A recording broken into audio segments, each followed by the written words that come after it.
এশিয়ার শীর্ষ ধনীর তালিকায় ভারতের শিল্পপতি মুকেশ আম্বানিকে পেছনে ফেলে দ্বিতীয় শীর্ষে উঠে এসেছেন টিকটকের মূল প্রতিষ্ঠান বাইট ড্যান্সের সহ প্রতিষ্ঠাতা ঝ্যাং ইমিং। তার সম্পদের পরিমাণ 92.8 বিলিয়ন ডলার। এর মাধ্যমে তিনি চীনের সবচেয়ে ধনী ব্যক্তিতেও পরিণত হয়েছেন। ব্লুমবার্গ জানায় 2019 সালের মার্চে প্রথমবার তার সম্পদের পরিমাণ 13 বিলিয়ন ডলার ছিল। এরপর থেকে তার সম্পদ 7 গুণেরও বেশি বেড়েছে।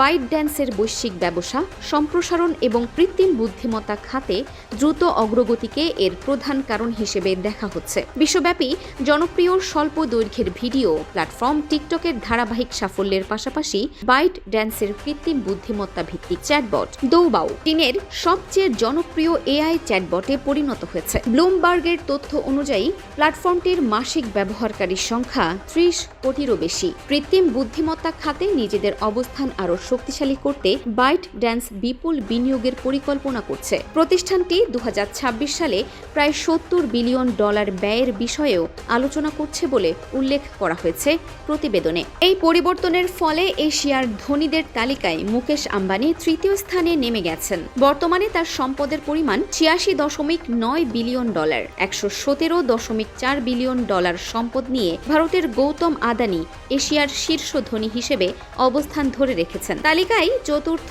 ও পঞ্চম স্থানে রয়েছেন জাপানের তাদাশি ইয়ানাই এবং মাসায়োশি সন। তাদের সম্পদের পরিমাণ যথাক্রমে 72.5 বিলিয়ন এবং 72 বিলিয়ন ডলার।